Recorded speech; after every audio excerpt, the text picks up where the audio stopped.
भारत के लगभग 2600 साल के सभ्यता संस्कृति का पुख्ता और प्रमाणित इतिहास मिल चुका है, जिसमें पूर्व का लगभग 1500 साल बुद्ध काल रहा है, जिसमें न जाति थी न वर्ण था। 8वीं शताब्दी के बाद राजस्थान के आबू पर्वत पर धर्मांतरण यज्ञ करने के पश्चात भारत में वर्ण व्यवस्था का उदय हुआ। 8वीं शताब्दी के बाद भारत में ब्राह्मण राजपूत गठजोड़ का काल आरंभ होता है और 12वीं शताब्दी तक कायम रहता है। इस काल में जातिवाद, छुआछूत, भेदभाव अपने उच्चतम शिखर पे पहुंच चुका था। इस काल में शूद्र नाम मात्र के इंसान रह गए थे। उनकी स्थिति जानवरों से भी बदतर थी। इस काल में शास्त्रों ग्रंथों की बातें अक्षरशः समाज में लागू थी। सब कुछ मंत्रों और देवी देवताओं के हिसाब से होता था। सब कुछ वर्ण व्यवस्था के आधार पर चल रहा था। राजाओं का काम एक दूसरे से लड़ना, एक दूसरे को नीचा दिखाना बस रह गया था। एक दूसरे को नीचा दिखाने के लिए वे किसी भी हद तक जा सकते थे। एक दूसरे को नीचा दिखाने के लिए ही तुर्क अरबी मुसलमानों को भारत में बुलाया गया। अपने पड़ोसी राज्य को तुर्क मुसलमानों से मिलकर हराने के बाद मुसलमानों के अधीन शासन किया गया। इस तरह धीरे धीरे पूरे भारत पर तुर्क अरबी मुसलमानों का शासन हो गया। 8वीं शताब्दी से 12वीं शताब्दी के बीच जितने भी राजा हुए, उनका राज्य आज के एक जिले या 2 जिले से ज्यादा नहीं होता था। जबकि 8वीं शताब्दी से पहले बुद्ध काल में सम्राटों का राज्य बहुत विशाल हुआ करता था, बंगाल से लेकर अफगानिस्तान, ईरान तक। कुछ लोग कहते हैं कि बौद्ध धर्म बुद्ध की अहिंसा सिद्धांत की वजह से खत्म हो गया। उनका कहना बिल्कुल गलत है। बौद्ध धर्म खत्म नहीं हुआ, बल्कि ब्राह्मणवाद की वजह से उसका रूप बदल गया। जो बौद्ध काल में चक्रवर्ती सम्राट हुआ करते थे, जिनका राज्य बंगाल से अफगानिस्तान, ईरान तक फैला हुआ था, ब्राह्मणवाद की वजह से वे छोटे छोटे राज्यों में तब्दील हो गए।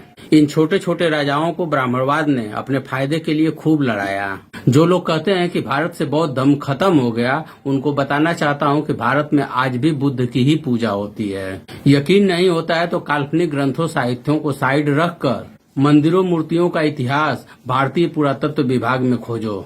आंखें खुली की खुली रह जाएंगी। हमको इतिहास वही पढ़ाया गया या पढ़ाया जा रहा है जो ब्राह्मणवाद पढ़ाना चाहता था।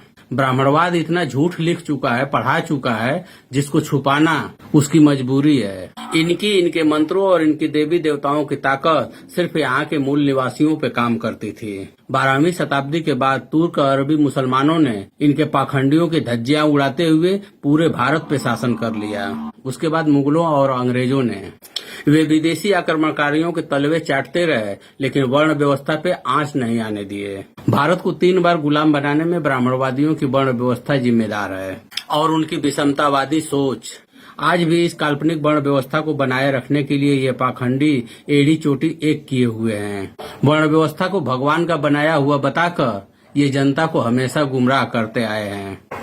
ये जानते हैं कि लोगों की भावनाएं भगवान से काफी जुड़ी हुई हैं। भगवान को सामने रख देने से लोग सवाल करना बंद कर देते हैं। लोगों में भगवान का डर पैदा करके अपना उल्लू सीधा करना इनकी पुश्तैनी आदत है और लोग भी उसे भगवान की मर्जी समझकर शांत हो जाते हैं। अब सवाल ये उठता है कि ये भगवान आखिर है कौन? बौद्ध ग्रंथों के अनुसार इंद्र, ब्रह्मा, विष्णु, महेश आदि देवी देवता को भगवान कहा जाता था, लेकिन वे भगवान नहीं थे जिसे आप सृष्टि का निर्माता समझते हैं। बौद्ध ग्रंथों के अनुसार जो लोभ, दोष, मोह से मुक्त है, जो सारी बुराइयों का त्याग कर चुका है, जो भगवा वस्त्र धारण करके साधु सन्यासी बन गया है, लोग उस समय उन्हें भगवान कहते थे। लेकिन उन भगवानों में ब्राह्मणवाद का तड़का लगाकर पाखंडियों ने उन भगवानों को चमत्कारिक और अलौकिक बना दिया।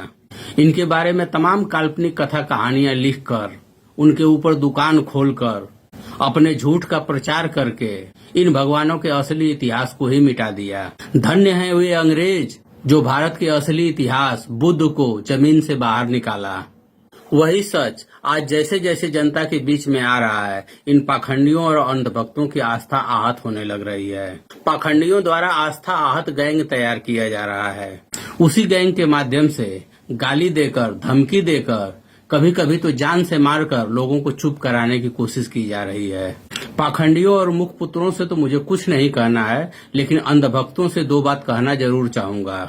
अगर तुम भगवान को मानते हो तो उसी भगवान ने तुम्हें आंख, कान, नाक, मुंह, दिमाग और तर्क वितर्क करने की शक्ति दिया है।